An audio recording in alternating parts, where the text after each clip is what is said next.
गांव में एक पत्नी थी, एक पति, दोनों बड़े प्रेम से रहा करते थे। पति पढ़ता था, उसकी पढ़ाई अभी कंटिन्यू थी, चल रही थी कि विवाह हुआ। पत्नी में बहुत आसक्त था, उसका पति बहुत सुंदर थी, बहुत अच्छी थी। एक दिन उसके कॉलेज से ऑफर आया कि आपकी आगे की पढ़ाई लंदन में होगी, आप चाहें तो यहां की गवर्नमेंट आपको पढ़ाने, आप अच्छे नंबर लाए हैं, आप योग्य हैं, तो आपको गवर्नमेंट अपनी तरफ से भेजेगी लंदन पढ़ने के लिए। जब यह प्रस्ताव आया, 3 साल के लिए लड़के को जाना था। अब पत्नी को पता चला कि मेरे पति 3 साल के लिए पढ़ने लंदन जाएंगे। यह घटना उस जमाने की थी जब हमारे देश गुलाम था। तो मुंशी प्रेमचंद जी लिखते हैं कि वो लड़की, पत्नी आई, पति से कहा, आपका क्या विचार है, लंदन जाओगे? आपको ऑफर आया, आप जाना चाहो जाओ, नहीं जाना चाहो मत जाओ। पति बोला, नहीं, मेरा जी नहीं करता तुझे छोड़ के जाने का। कैसे रहूंगा 3 साल तेरे बिना, मैं नहीं जाता। कोई कैरियर वैरियर नहीं, जो है भारत में कमाएंगे, खाएंगे, प्रेम से रहेंगे। क्या करेंगे इतनी डिग्रियां, इतना पैसा क्या करेंगे जब अपने का प्यार नहीं है? तो मैं तुझे छोड़ के नहीं जाता। माँ को कैसे छोड़ूं, पिता को, और मेरी प्यारी तो तू है, मैं तुझे बहुत प्यार करता हूं। पर पत्नी ने समझाया। देखिए, पत्नी ने कहा कि आप जाइए, आप पढ़ लिख जाएंगे, आप बड़ा कद, बड़ा पद पाएंगे, मुझे बहुत प्रसन्नता होगी कि मेरा पति आज वहां, आपको जाना चाहिए। सारे गांव के लोग मना कर रहे थे, सारी समाज मना कर रही थी, और उस लड़के का खुद का मन नहीं था जाने का। लेकिन पत्नी ने उसे मोटिवेट किया, आपको जाना चाहिए, आपके भविष्य का सवाल है। 3 साल की तो बात थी, मैं रह लूंगी आपके, लेकिन याद रखिएगा, मुझे पत्र लिखते रहिएगा। उसने मन बनाया, सबने कहा अच्छा ठीक है। उसका मन नहीं था, पर फिर भी वो घड़ी आ गई जिस दिन उसे विदा होना था। वो विदा होने के लिए चला, पत्नी से मिलने गया, पत्नी को गले लगाया, कहा, प्रिय मैं जा रहा हूं, पर मेरा मन नहीं है तुम्हें छोड़कर जाने का। पत्नी ने कहा, जी मैं थोड़ी चाहती हूं कि आप जाएं, बस आपके पढ़ लिख लेने से इस राष्ट्र का, इस समाज का कितना भला होगा। आप पढ़ लिख जाएंगे तो आपके दोस्त मित्रों को आप न्याय दिला सकते हैं। आप वकालत की पढ़ाई पढ़ने जा रहे हैं, वकालत पढ़ने जा रहा था, एडवोकेट बनना है, जा। गले लगाया पत्नी ने, प्यार की बातें हुई, मुझे पत्र जरूर लिखते रहिएगा। पति ने कहा, प्रिय मैं तुम्हें छोड़कर जाना नहीं चाहता, पल पल तुम्हारी याद आएगी, कैसे रहूंगा तुम्हारे बिना। उसकी पत्नी को भी लगा कि मेरा पति कितना अच्छा है, मेरा कितना ख्याल रखता है। पति चला गया, ट्रेन में बैठा और वहां पहुंचा जहां से बड़ी बड़ी जहाजें, पहले यात्राएं जहाजों से होती थी। उस जहाज में बैठ के वो लंदन की ओर चला। वो लंदन पहुंचा, उसका कॉलेज उसे मिल गया, वो पढ़ना स्टार्ट कर दिया। परंतु हर महीने वो पत्नी को पत्र लिखता, पत्नी भी पत्र में उसको जवाब देती, हमें आपकी याद आ रही है। वो भी कहता, हम आपके बिना कैसे हैं। जैसे 1 साल बीता, पत्र आने खत्म, पत्र आने बंद। पहले अब 2 महीने में एक बार आता, फिर 6 महीने में, अब तो साल भर हो गया, पत्र नहीं आया। पत्नी को लगा मेरे पति का पत्र नहीं आया। अब जब पत्र नहीं आया तो ये भी पत्र लिखती तो इस पत्र का कोई जवाब ना आया, तो जब जवाब ना आए तो लिखने से क्या फायदा। पत्नी को लगा पत्र आते थे तब तो मैं जी लेती, 3 साल नहीं 6 साल रह लेती, पत्र नहीं आ रहे हैं। पत्नी को लगा कि मुझे जाना चाहिए। वो पत्नी अपने पति को पाने के लिए वो चली, लंदन चली। वो महिला, गांव वालों ने रोका, ना ना मैं आ जाऊंगी, मैं पति को पाने जा रही हूं। वो लंदन पहुंची, एड्रेस तो उसको पता ही था क्योंकि उसके कार्ड आते थे ना, पत्र आता था तो एड्रेस था।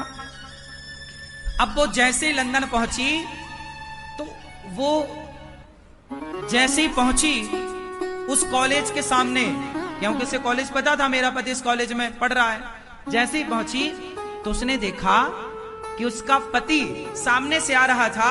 उसे लगा गले से लगाऊं, लिपट जाऊं, लेकिन ध्यान से देखा तो उसके बगल में कोई स्त्री और थी, एक लड़की थी, और वो लड़की का हाथ पकड़े जा रहा था।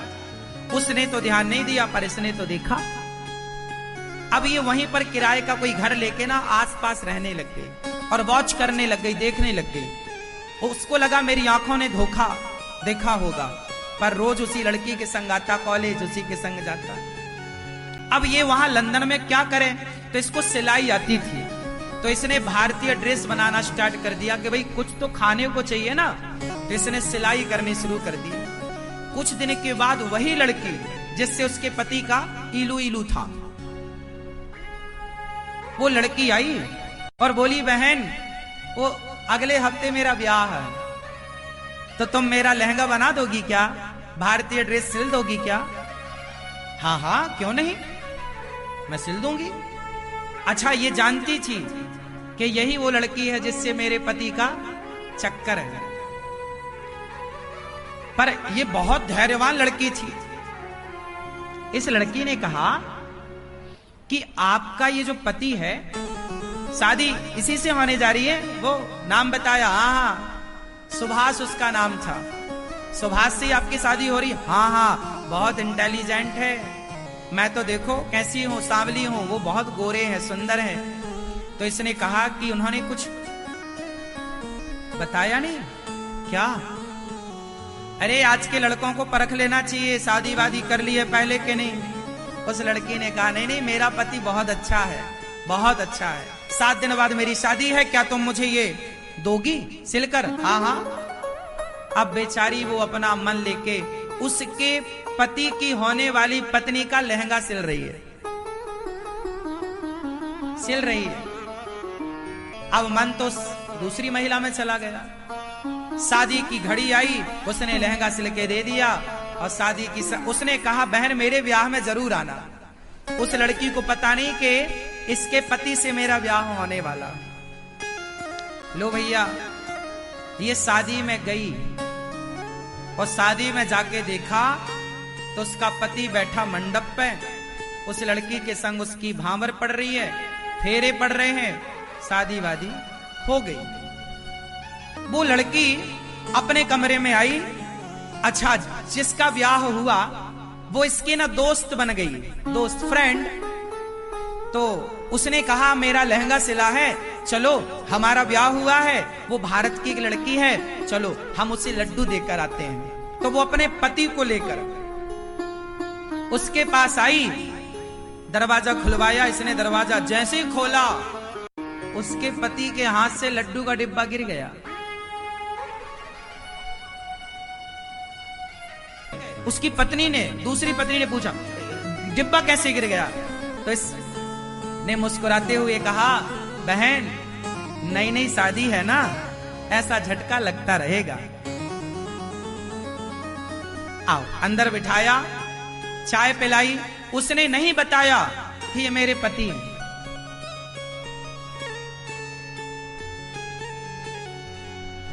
उस लड़की ने कहा, बहन तुमने मेरा लहंगा सिला, मेरी शादी में आई, बहुत अच्छा लगा, देखो मेरे पति कितने अच्छे हैं। हाँ बहन, तुम्हारे पति बहुत अच्छे हैं, भगवान करे कि तुम्हारे पति अच्छे ही रहें, क्योंकि कुछ लोग समाज में ऐसे हैं जो प्यार का इजहार किसी से करते हैं, साथ जीने और मरने की कसमें खाते हैं, पर साल 2 साल में ही अपने रंग बदल देते हैं।